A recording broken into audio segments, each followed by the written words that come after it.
సరే operation Sindoor start అయింది కాబట్టి దీన్ని ఎట్లా చూస్తారు మీరు గతంలో మేజర్గా పనిచేశారు దీనికి సంబంధించి ఒక పైలట్గా కూడా పనిచేశారు కాబట్టి యుద్ధం స్టార్ట్ అయిన సందర్భంలో ఎట్లా ఉండబోతుంది సార్ ఆపరేషన్ సింధూర్ మొదలుపెట్టి పాకిస్తాన్లో పాకిస్తాన్ ఆక్యుపైడ్ కాశ్మీర్లో టెర్రర్ క్యాంప్స్ని స్ట్రైక్ చేయడం ఇది ఒక అభినందనీయ చర్యగా నేను భావిస్తున్నాను.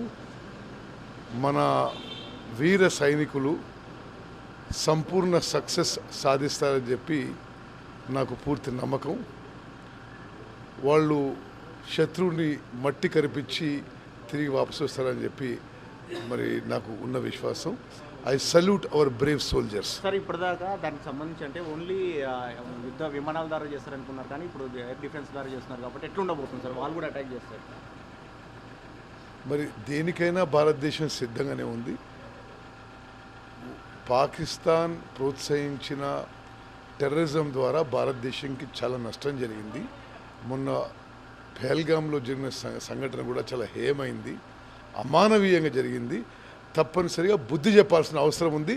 సరి అయిన చర్యలు తీసుకుంటున్నారు. వాళ్ళు పాకిస్తాను అణుయుద్ధాలు ఉన్నాయి, మాకు అణుబాంబులు వేస్తామని చెప్పి భారత్ పైన వేస్తామని చెప్తున్నారు. దీని ఎట్లా?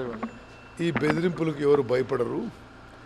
మీరు ఈ విధంగా టెర్రరిజంని ప్రోత్సహిస్తే భారతదేశం ఇదే విధంగా రియాక్ట్ అవుతుందని చెప్పి మనం చేస్తున్నాం. సార్ హైదరాబాద్ సంబంధించి ఎట్లా చూడవచ్చు అంటే ఇక్కడ కూడా కొద్ది సెన్సిటివ్ ప్లేస్ కదా సార్. నెంబర్ డేంజర్ జోన్లో నెంబర్ 2 అని చెప్పేసి ఇప్పటికే కేంద్రం హెచ్చరికలు జారీ చేసింది, జాగ్రత్తగా ఉండాలని చెప్పింది. దీనికి సంబంధించి తెలంగాణ ప్రభుత్వం ఎట్లా యాక్షన్? అన్ని విధాలుగా ఎయిర్ డిఫెన్స్ ట్రైనింగు, సివిలియన్స్కి అయితే ట్రైనింగ్ జరుగుతుందో అది కూడా ఒక మంచి పరిణామంగా నేను భావిస్తున్నాను.